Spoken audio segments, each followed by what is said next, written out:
Hi everybody, it's Ann Elbers here, and I thought I'd do a little video on something I have seen in my inbox and heard from clients all week long, and something I've observed myself. It seems that there is a terrific amount of anger going around on this planet right now. Many people are reporting they're seeing angry cars, gunning it down the street. People have said they're starting to feel underlying anger within their souls about living conditions, or frustrations about being out of work, or frustrations with people in their lives. There are feelings of helplessness and being out of control, and there's just a lot bubbling to the surface. Now, before I address that and how we deal with it, the angels said something that's actually positive.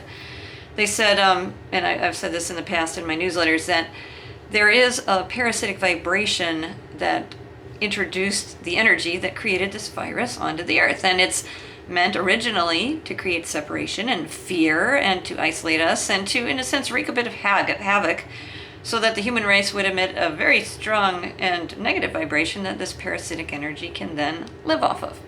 Just like the virus itself is a parasite, it cannot live without a host. The energy behind it is also parasitic. Now here's the good news. More and more and more people are turning away from fear. They're just saying, you know what? I'm not going to be afraid of this thing. I'm going to take appropriate human measures. I'm going to take appropriate spiritual measures. I'm going to be the best person I can. I'm going to help where I can. And so instead of generating a predominant wave of fear as it originally did, what's happening is the human race is slowly but surely starting to move towards greater love, greater unity, greater desire for connectedness. We were once very isolated, hiding behind cell phones, texting all the time, and now people are talking via voice and video and really craving connection. And the world is coming together in so many ways. Scientists are sharing, people are giving of their hearts and their talents, people are starting businesses from home.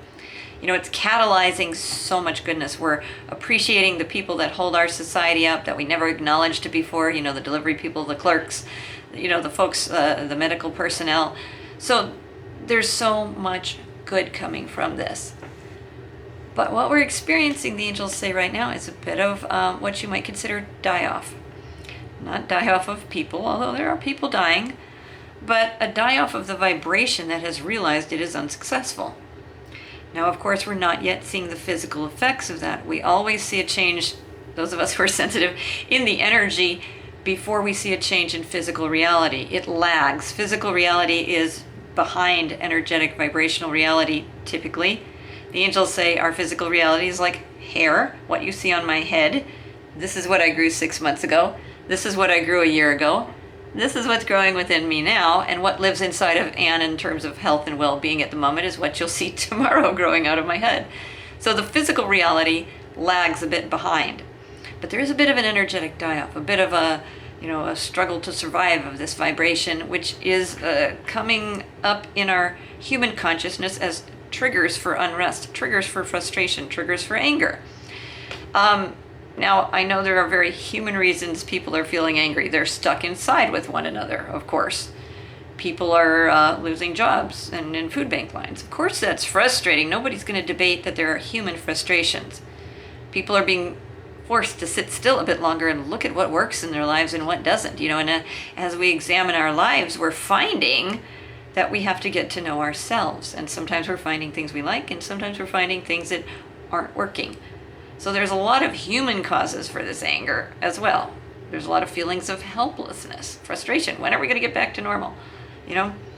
But the angels say underneath it all really is a die-off. And oftentimes when you're detoxing, for example, if you've ever gone on a candida cleanse or something like that, you go through a detox reaction where everything seems to get worse before it gets better, where the parasitic energies, in this case, say we're doing a candida cleanse, those parasites attempt to live as they're dying off. And it creates quite a stir, as you're getting them out of your body. It's not a fun reaction for everybody.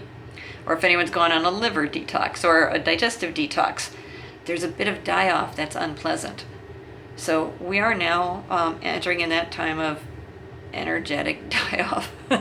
Now, this means we have to be extra vigilant with our thoughts, with our self-awareness, with our reactions towards one another, because we don't want to say something or do something that we would regret later. And I'm going to talk about the flip side of it. What if you're on the receiving end of angry behavior? But for starters, if you notice anger coming up within you, anger actually has a reason. It's meant to be a catalytic energy that says something has to change. Not the external world, as we all know. Everyone who's ever studied even a tiny bit of personal growth or spiritual growth understands that it's not our job to change other people. We'd like to sometimes, desperately, I know it. Like just bippity boppity boo, wave my magic wand. Do I have it still? No. I'm teasing, I used to have a little wand. But wave our magic wand and make the whole world peaceful and happy. But that's not going to work. So when anger comes up inside of you, it's saying something has to change. Not in the external world, because you can't control that necessarily. I mean, if there are things you can change, great. If you keep tripping over something in your house and you get angry, well, move it, obviously. But I'm saying, for example, suppose you're very angry because you want to go back to work and you can't yet. So what has to change? The outer world, the politics, the decree about when we can go back? Those aren't things you can control. And your anger would not come up to tell you to control something you can't control. It's from your soul saying, get moving. So what do we do in that case? We take a breath. And as the angels like to say, you say to yourself, life as it is. These are the things I can control. These are the things I cannot. I am who I am. I'm frustrated because I want to get moving, or whatever it is for you. What next? And that's when you go, what next? And you can put your hands on your heart and you can say, heart and soul, what next? Or you could say, angels, what next? What next? Do I make peace and rest a bit more? Do I do something in my house that I've been putting off and trust all will be well in the external world? Do I look at the fact that perhaps, you've been praying for a vacation for years and now you have time off and you're pissed about it? Which the angels like to tease people about. What next? I am who I am. The world is what it is. What next? That is far better than helpless flailing about in what the angels truly call tantrums. A lot of times what we see as anger in the world is just a tantrum. People don't like the way things are, but instead of changing themselves first, they try to change the outer world. Now, I'm all in favor of doing what we can to right injustices, to voice our opinions in a kind and loving way. I don't necessarily agree with every protester. There's all sorts of varieties out there. Some of them I do, some I don't. But anyhow, there's a kind way to do it. There's a way in which we educate others rather than just yell. So tantrums don't work. They just make you feel bad, and they usually add to the pool of anger in the world. So catch yourself. If you're throwing a tantrum, the advice really is to go to a private space and call upon your angels and tell your angels, I just need to vent. I'm frustrated. I feel mad. I don't know what to do next. And get it out. Or journal and get it out. But don't dump it on someone else. Because then we just play, past the pool of ugly stuff. By all means, give yourself a voice, but do it in a healthy way. If you're an artist, create ugly art. If you're a musician, get on your instrument and bang it out. But there are, the angels once told somebody, throw water balloons or tennis balls at the wall. Whatever it takes, punch a pillow. But if you find yourself filled with an anger and you can't think straight yet and you just need to get it out, don't beat yourself up, but find a healthy way to do it. A way that doesn't wreak havoc or destruction on someone else. Because that never ultimately makes you feel good. It just doesn't. I mean, it never satisfies the soul to just dump anger on someone else. It might feel like a temporary release, but it doesn't solve the problem. So when you get sane and calm again, and the tantrum is over, or the venting is over, or the volcano has erupted within you in a healthy way, then you go back to, life is what it is, I am who I am, what next?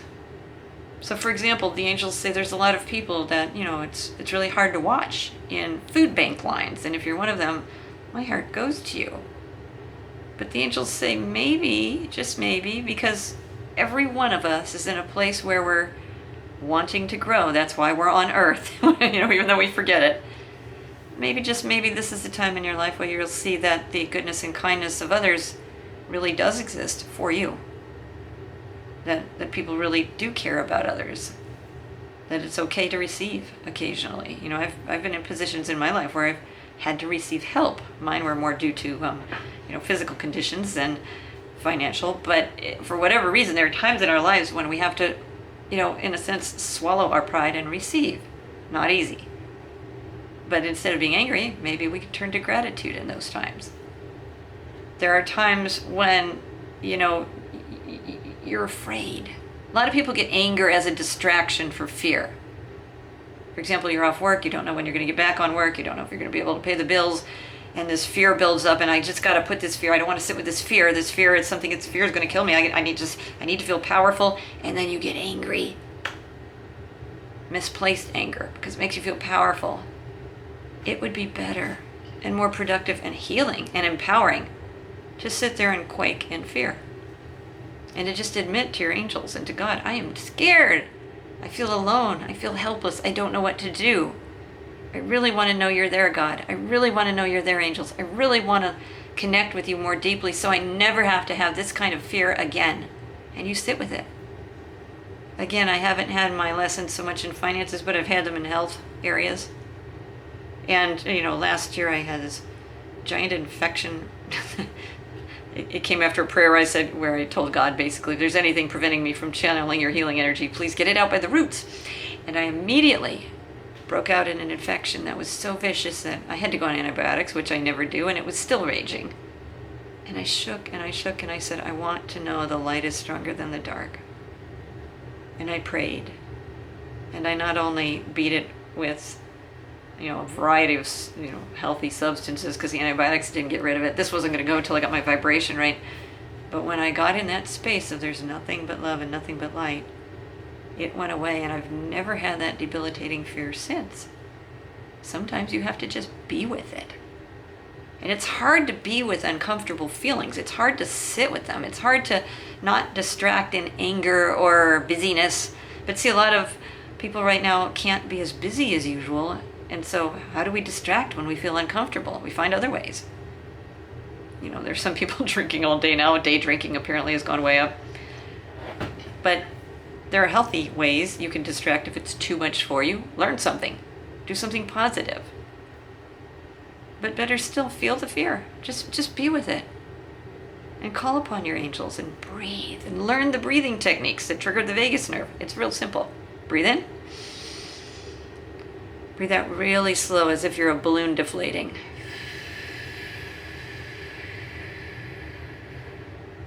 Breathe in. Breathe out real slow. You do that for 3 to 5 minutes, and you're going to trigger the vagus nerve. Runs along the back of your neck. It vibrates when you breathe out slowly, very subtly, but biologically true. And it goes to every major organ and nerve bundle in the body.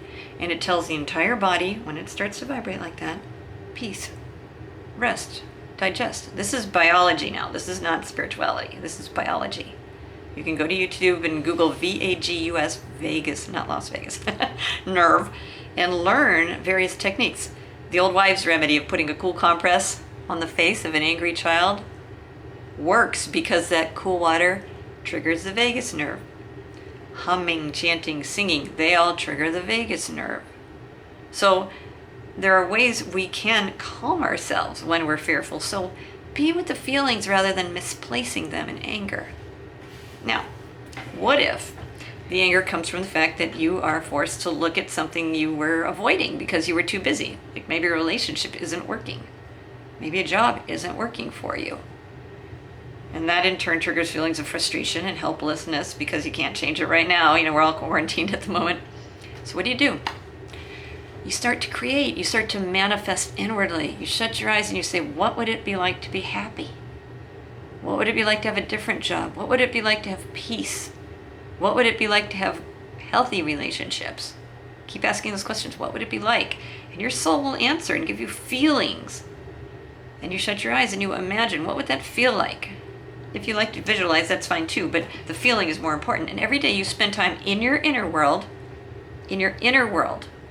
creating a more desirable outcome, empowering yourself to create. Because when you start to manifest from the inside out, you're setting yourself up for success when all this is over. You're setting yourself up for perhaps a better job if you've been laid off. You're setting yourself up for shifts in your relationships or your business. But if you just sit and stew in the anger rather than making use of its message, what are we setting ourselves up for there? More of it. Doesn't work. So it's a wonderful time to manifest. If you want inspiring stories about manifesting, go to thesecret.tv on the web and go to their blog, and there are thousands of amazing, wonderful stories there about people who have manifested every manner of thing they wanted: health, vitality, relationships, money, jobs, you name it. So instead of feeling frustrated, helpless, and disempowered and pissed, harness that energy. Anger is a powerful energy. If you say, I need to change, something needs to happen. By the power of the divine within me, I am creating something else. I'm creating a better reality. So these are all ways to handle the anger when it comes up, because it's just a message from your soul. It says, hey, wake up. Something's got to change. And I used to be so angry. I mean, really, I used to get angry and stay angry for a long time. I once hurled a pair of scissors into the wall and had to learn to spackle. Nobody was around. I never took it out on others. That just wasn't my nature. But I used to take it out on myself quite frequently. I'd get very mad at myself. I'd beat myself up. That's another way we sometimes misplace anger. But over the years, I've learned to have a little bit of righteous anger come up and go, aha, message, something needs to change in me. I need to start manifesting. I need to move away from an unhealthy situation. I need to get my butt in gear, maybe, if I'm getting frustrated about something I'm not doing. If there's now in my life, if there's anything that doesn't cause me joy, I immediately start to try to, in a sense, do a preemptive strike on the anger. And I try to figure out, what needs to change before I get angry. Because anger is my barometer that I'm not taking care of something inside of myself or in my life that just needs to be handled. I am who I am. Life is what it is. Other people are who they are. What next? Now, that's all about how to handle your own anger. What if you find yourself targeted by others who maybe you live with that are frustrated and angry, or by, people that are driving like absolute maniacs or something like that? What do you do? Because there's a tendency for us to get angry in retaliation when someone aims their anger at us, or to fight, fight, flight. It's just a biological response to harsh and upsetting energy. Well, the number one thing I do when I've been at the receiving end of people's anger is I back off, I don't argue, and I take care of myself, and I go into extreme amounts of self-care. I hug myself if somebody's been really mean, because my inner child and everything in my spirit needs love. I take extra good care of my body, because when people aim anger at me, they might as well put a fist in my gut. I'm so sensitive, and it really, creates havoc in my aura, and I have to really start taking extra good care of my energy to rebuild my energy field. I go out and put my feet on the ground in nature. I take good care to eat well, to tell myself good things, and temporarily I ignore the source of the anger because I don't want to dwell on it. I don't want to empower that vibration. And then when I'm calm, refilled, taken care of, and I've really, in a sense, refilled my own well, then I ask myself, I am who I am, they are what they are, what next? But self-care is absolutely essential if somebody has aimed something negative at you. Absolutely essential. It's best in that moment not to say much except, stop, you're angry, I will speak with you when you're calm. Or if you're the temporary victim, we never remain victims of road rage or something like that, take a breath. Now, when people are angry on the road with me, I look at them. I grew up Catholic. I do the sign of the cross in as big a way as they can. And quite honestly, that usually freaks them out and they slow down. Sometimes they don't see me, but I feel better because I'm blessing them instead of cursing them. And, it's kind of an ornery bless, but it's still God be with you, and don't kill anyone while you're at it. And sometimes that's just the best we can do. But take care of yourself first. That's imperative. If somebody has aimed anger at you, the intent of passing anger around really is misery loves company. I hurt, so you're going to hurt too. Now, people don't think that in their minds, but they're doing that unconsciously. So take care of yourself. Take care of yourself until you can approach the situation with consciousness, with awareness. It's not easy. I'm not saying it's easy, okay? If you have to vent in a journal, if you have to vent to the heavens, work the poison out of you, because when people aim their anger at you, they are aiming their poison at you. It's not a pleasant energy.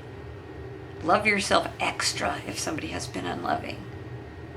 I guarantee you that will help you deal with it in a more healthy and productive way. And then make a resolve that you're either not going to subject yourself to that anymore, or you're going to say something kind but honest and firm, perhaps. Or perhaps you're just going to start shutting your eyes and manifesting a way out of the situation into a better situation. Because, you always want to manifest the better situation. You don't want to focus on what you're moving away from. You want to focus on what you're moving towards. Always, always focus on what you're going for rather than what you're getting away from. Because otherwise you're just focusing on what you're getting away from and honestly hooked to it. So try not to play anger ping pong. We all know it. It doesn't work. Vent like crazy. Write letters to the soul that you'd never send if you have to. Give yourself permission to feel, because we must feel. But don't play anger ping pong.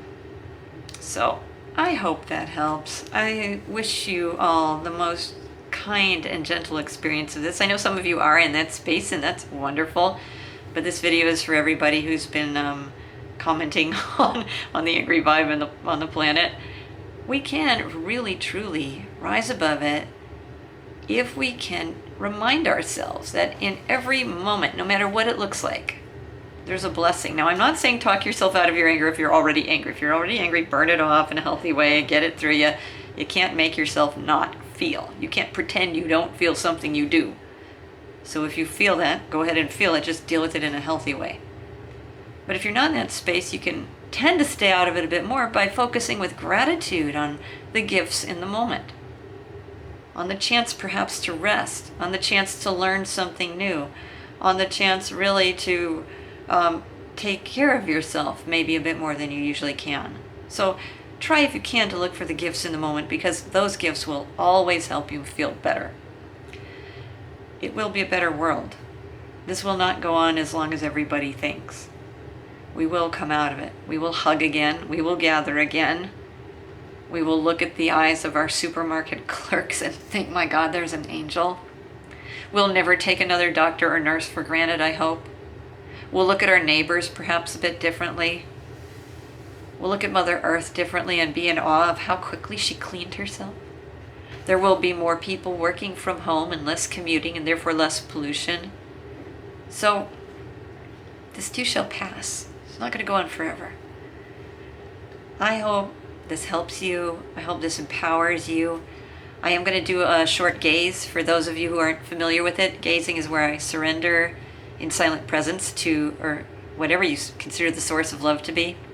I'll put on a little music for everybody else. I look into the camera and my heart goes outside of space and time. And as you look into the eyes, you too will feel a comforting, soothing, peaceful presence of love that can catalyze things that I've been rather astounded at when people report back. But it's primarily so you can feel loved and so you can feel healed in your heart. And maybe if you're dealing with some anger, whether you're on the giving or the receiving side of it right now, it will bring some peace into your heart and help you love yourself and realize that the next step will be revealed.